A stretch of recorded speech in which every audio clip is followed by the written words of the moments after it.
Bonjour. Aujourd'hui, je vais parler de le féminisme comme un des signes du temps. Pour soutenir que le féminisme est un signe du temps, je vais partir d'un témoignage personnel. Je suis marié avec une leader féministe qui a dirigé la corporation Vamos Mujer, on y va femmes en Colombie pendant 22 ans.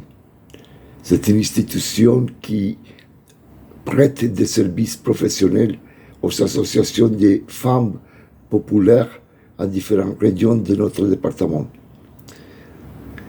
Ma femme aussi est cofondatrice de la Route Pacifique des femmes, qui a gagné le prix national du paix année 2014 et a été aussi co-responsable du chapitre qui est sur les femmes et la population LGBTI+Q a produit la Commission de la vérité sur le conflit armé en Colombie et a été vinculé au mouvement féministe depuis très longues années. C'est à partir de mon rapport avec elle que j'ai pu être témoin de plusieurs faits et processus qui confirment ma perception de que le féminisme en Colombie et en tout le monde est un signe du temps. Qu'est-ce que le féminisme apporte? D'abord, une reconnaissance et auto-reconnaissance de la dignité des femmes. J'ai pu voir en plusieurs activités et processus de formation de femmes très pauvres, comme elles se sentent reconnues dans sa dignité et pour cela elles expriment sa joie. Sa vie a acquis un sens et un dynamisme nouveau à partir de son rapport avec ces processus très différents qui génèrent l'organisation des femmes comme celle dont je parle. Deuxièmement, la défense de la femme, sa protection contre la violence à laquelle quotidiennement est soumise par le système patriarcal. Les dénonciations croissantes que dans tout le monde on développe depuis des années contre les féminicides, les violations, les abus sexuels, la discrimination dans les salaires laboraux.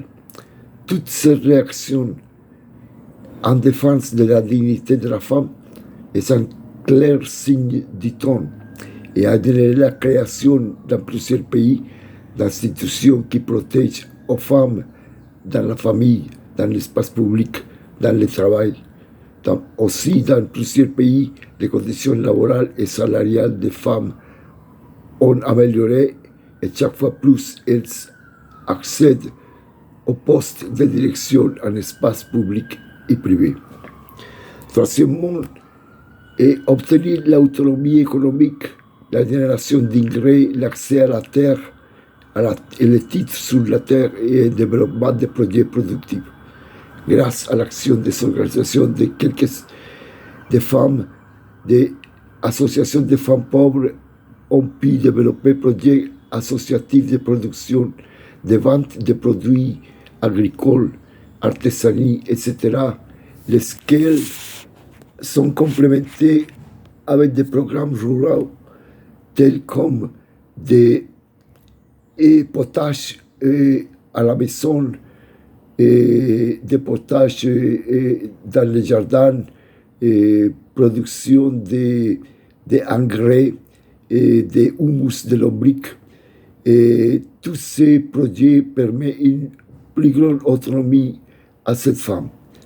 Et plusieurs de ces femmes rurales, pour le machisme inséré dans la loi, n'ont pas accès au titre sur la terre ou au prêt. En l'actualité, cela, on vient de les résoudre comme fruit des accords de paix et de la volonté politique du gouvernement de change et du changement en Colombie. Quatrièmement, le développement d'une réflexion propre. À partir des profonde recherche historique sur femmes, on a découvert, on a sorti à la lumière des noms de femmes qui ont fait des apports significatifs au niveau de la musique, de la science, de la littérature, etc. Je vais mettre en relief et souligner l'importance qu'au niveau de la théologie catholique et bien sûr de tout l'agir de l'Église, ont des femmes et des théologues féministes qui ont montré de manière convaincante que dans les premières communautés chrétiennes, les femmes ont joué un rôle inclus d'avant-garde, comme a été le cas de Maria Magdalena, et que le patriarcalisme a tâché de minimiser le rôle de plusieurs femmes dans ces premières communautés chrétiennes. Avec raison, aujourd'hui, il y a plusieurs voix qui réclament que la femme puisse accéder au ministère sacerdotal. Cela est justifié dans l'affirmation de Génesis de que l'homme et la femme ont été créés à image et semblance de Dieu, ou l'affirmation de Saint Paul, de ceux qui ont été baptisés en Christ. Vous êtes revêtus de Christ. Il n'y a plus de juifs ni de grecs, ni d'esclaves, ni d'hommes libres, ni d'hommes, ni de femmes. Vous êtes tous en Jésus-Christ. Je considère que les synodes pour la synodalité, dont une des missions fondamentales est ouvrir les portes aux réformes urgentes de l'Église, doivent ouvrir les portes à l'ordination sacerdotale des femmes. Cinquième, les croissances de la conscience politique. Il est clair qu'à partir de la formation et la réflexion continue des femmes sur les causes de la violence structurelle et personnelle qui ont subi, a mené ces femmes à une compréhension plus grande des facteurs politiques, économiques, culturels qui les font mal. Et ils sont devenus un acteur politique important dans plusieurs pays. Sixième, l'extension des violences contre les femmes.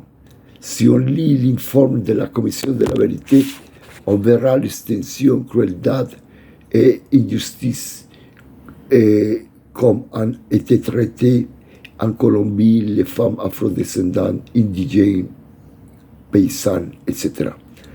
Et on voit maintenant dans le monde qu'on continue à frapper des femmes en public ou à les exécuter pour infidèles ou à les obliger à s'habiller de façon le plus ou moins dangereuse pour la santé et ou les empêche d'être éduqués. Et il est une urgence dans le monde et maintenant une priorité de s'occuper de toutes ces violences contre les femmes.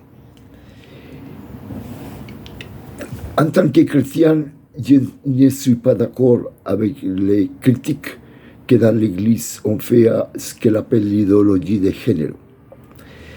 L'idéologie de género est née au bureau d'un cardinal très corrompu comme le cardinal Alfonso López Trujillo, qui a fait beaucoup de mal dans l'Église. Deuxièmement, la critique à l'idéologie de género et du gender fait beaucoup d'incapié, d'accentuation sur la question de l'avortement. Et à mon avis, est paradoxal que plusieurs catholiques dans plusieurs pays votent pour candidats corrompus parce qu'ils disent qu'ils sont des chrétiens ou qu'ils sont opposés à l'avortement. La paradoxe est que la corruption politique cause plus de morts des enfants que l'avortement. Pour la corruption politique, millions d'enfants restent sans nourriture suffisante et millions de mères n'ont pas une bonne attention en santé. Plus de morts cause des enfants, cause le néolibéralisme et le politique armamentisme. D'autre part, on doit prendre en compte que le Concile Vatican II a affirmé l'autonomie du monde, l'autonomie de la politique, de la science, etc. Et cela signifie que les chrétiens, on doit respecter les décisions autonomes des États, puisque les êtres humains se dotent des organisations politiques ou des types d'États qui décident. Et quand les États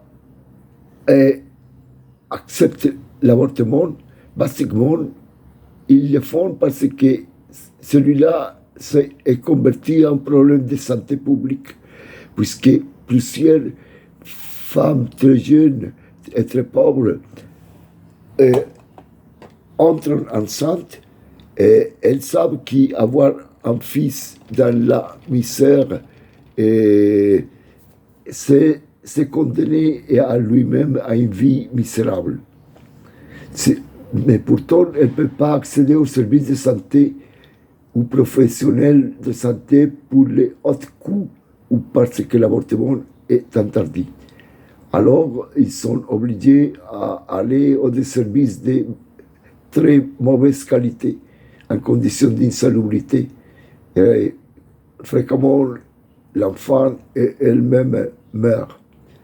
Si on comprend les positions du pape François, on comprend qu'une correcte réponse catholique à ce problème serait l'accompagnement à cette jeune et mère appauvrie, et leur donner les moyens économiques ou les moyens pour qu'elle puisse soutenir son fils ou fille. Le problème est en premier lieu un problème de justice sociale.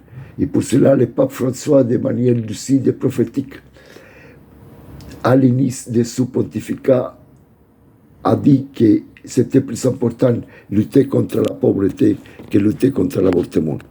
Ça, c'est réellement attaquer la cause des problèmes. Arriver à la justice sociale, à l'éducation et bon service de santé minimiserait sans doute l'avortement. Ça doit être complémenté avec une évangélisation en laquelle soit d'abord la miséricorde, l'accueil des femmes et l'accompagnement efficace des mêmes femmes depuis le pastoral social notamment. En face des manifestations publiques des groupes pro-vida, pro-life, en contre de l'avortement, je dois dire qu'en amont, j'ai des